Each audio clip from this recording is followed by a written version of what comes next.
Welcome to STC classes. तो students, आज जो हम पढ़ने वाले हैं वो स्टैंडर्ड 12th एंड 10th दोनों में बहुत ही ज़्यादा इंपॉर्टेंट सवाल है। स्टैंडर्ड 12th के अंदर चैप्टर का नाम है कंज्यूमर प्रोटेक्शन, और स्टैंडर्ड 10 के अंदर कंज्यूमर करके कुछ एक टॉपिक आता है, उसके अंदर ही पूरा टॉपिक है। सवाल का नाम है राइट ऑफ अ कंज्यूमर। ठीक है, स्टैंडर्ड 12th में पूरा 5 मार्क्स, सॉरी पूरा 4 मार्क्स का आता है सेक्शन डी में, और स्टैंडर्ड 10th में भी 4 या 5 मार्क्स का सवाल आता है सेक्शन डी में ही। ठीक है, तो सबसे पहले राइट्स ऑफ कंज्यूमर। तो सबसे पहले कंज्यूमर के राइट क्या है, तो उससे जानने के पहले हमको कंज्यूमर को जानना पड़ेगा कि कंज्यूमर क्या होता है। तो कंज्यूमर का मतलब ये होता है कि कोई भी एक ऐसा इंसान जो लोन लेके या तो फिर कैश देके या तो बाद में पैसे देगा, ऐसा वादा करने के बाद कोई भी एक सामान यानी कि गुड्स या तो सर्विस, दोनों में से कोई एक बाय करता है, खरीदता है। ठीक है, और बाद में पैसे दे देता है, तो उसको हम लोग कहते हैं कंज्यूमर। ठीक है, लेकिन कोई भी एक बिजनेसमैन है वो कंज्यूमर माने गिनाएगा नहीं। फॉर एग्जाम्पल, किसी एक की दुकान है और वो वेफर बालाजी वाले से वेफर ले रहा है, तो दुकान वाला कंज्यूमर नहीं कहलाएगा, भले सामान ले रहा है पर कंज्यूमर कहलाएगा नहीं। क्यों? क्योंकि वो वेफर जो है दूसरों को बेचने वाला है, तो इसलिए वो कंज्यूमर कहलाएगा नहीं। ठीक है, अब आपकी बुक के हिसाब से एक बार डेफिनेशन देख लेते हैं। तो लिखा हुआ है कि according to consumer protection act, ठीक है, consumer is a person who receive a goods और service against an exchange. He pays or agree to compensate party or fully or promise the compensate on a future date or participate in some future payment plan. Any user of the product or service who use it on a basis of a permission to purchase is a consumer. But the one who purchase on a resale basis or further production is not included under the definition of a consumer. ठीक है, कोई भी resale करने के लिए अगर कोई सामान खरीदेगा तो उसको हम लोग कंज्यूमर में गिनेंगे नहीं। ठीक है, तो सबसे पहले तो आपको ये डेफिनेशन लिखी देनी है, जब भी ये सवाल आए तब इस डेफिनेशन का आपको 1 मार्क्स मिल जाएगा। अब उसके बाद हमको राइट ऑफ कंज्यूमर देखना है। तो राइट ऑफ कंज्यूमर में सबसे पहला जो है वो अपना है सेफ्टी। ठीक है, अभी 6 है लेकिन टोटल 8 लॉ दिए गए, लेकिन इंडिया ने सिर्फ 8 में से सिर्फ 8 राइट में से सिर्फ और सिर्फ 6 राइट माने हैं, बाकी तो इंडिया मानता नहीं है। सबसे पहला है सेफ्टी। ठीक है, तो सेफ्टी का मतलब क्या हुआ कि कंज्यूमर कोई भी सामान लेगा तो उसमें उसकी मेंटली और फिजिकली, ठीक है, यानी कि मगज से और फिजिकल यानी कि बॉडी के रूप से उसकी सेफ्टी होनी चाहिए। मेंटल और फिजिकल एक एग्जाम्पल क्या है, फॉर एग्जाम्पल अगर आप टीवी लेने जाते हो, टीवी का स्विच जो है वो टीवी जो है अपने आप बंद हो जाता है, तो आपको थोड़ा गुस्सा आएगा, यानी कि आपको मेंटली प्रॉब्लम हो रही है। और फिजिकल यानी कि वो टीवी अगर फूट जाएगा तो आपको लगेगा उसके जैसे फिजिकल यानी कि मेंटली और फिजिकली दोनों टाइप की सेफ्टी होनी जरूरी है। सेकंड अपना है इन्फॉर्मेशन।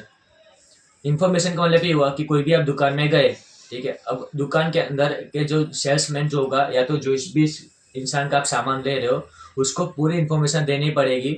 जैसे कि एग्जांपल के लिए कि उसका रिटेलर कौन है, उसको प्रोडक्शन यानी कि बनाया किसने है, उसको कौन सी जगह पे ट्राई किया हुआ है, उसके यूजेस क्या है, उसके प्रॉफिट क्या है, उसके गैर फायदे यानी कि उसके नॉन यूजेस कौन से, ठीक है, लेकिन सब चीज़ हम लोग देखेंगे, उसको हम लोग कहते हैं इन्फॉर्मेशन।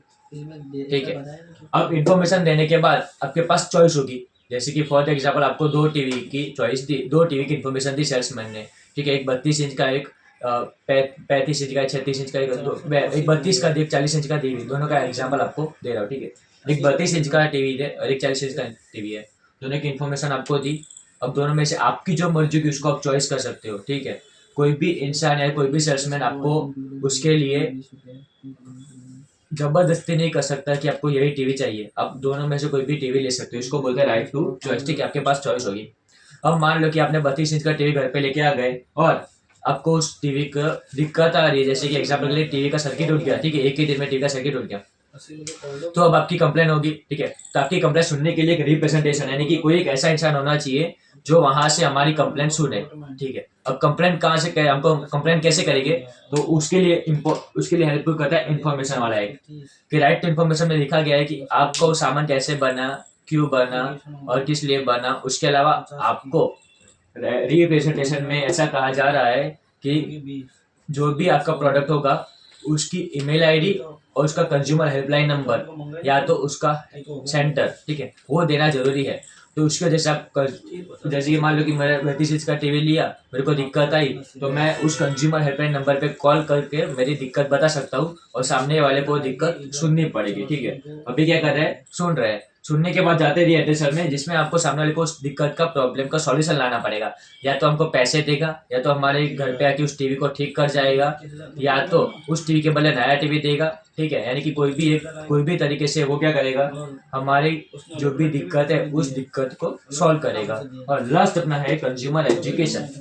ठीक है, कंज्यूमर एजुकेशन का मतलब क्या हुआ कि बहुत बार कुछ लोग ऐसे होते हैं जिसको दिक्कत होती है, वो ठीक है उसको परेशान करते हैं, लेकिन फिर भी वो कंप्लेन करने नहीं जाता है। इसलिए हमको कंज्यूमर, हमारे पास एक एजुकेशन होना चाहिए कि अगर हमको कोई भी दिक्कत होती है तो हम लोग किस तरह से हम कंप्लेन कर सकते हैं। ठीक है, और हमको उस कंप्लेन का क्या फायदा मिलेगा, क्या बेनिफिट मिलेगा। तो उस हिसाब से हमको सबका सब एजुकेशन होना चाहिए। और हम साथ में हमारी ये जिम्मेदारी भी है कि हम लोग जो भी सामान ले वो हम लोग उसका बिल भी ले, उसकी इन्फॉर्मेशन भी सही से ले। ठीक है, और चॉइस भी हम लोग अच्छे से करें, यानी कि पैसे देख के सिर्फ चॉइस ना करें, लेकिन उसका बेनिफिट क्या है और वो सब देख के हम लोग उसकी चॉइस करें। तो हमारे 6 राइट्स है: सेफ्टी, इन्फॉर्मेशन, चॉइस, रिप्रेजेंटेशन, रीएड्रेसल और कंज्यूमर एजुकेशन। ठीक है, आई होप आप समझ गए होगे 6 के 6 राइट, और आपको याद भी हो गए होंगे। तो मिलते हैं अब नेक्स्ट वीडियो में। Thank you.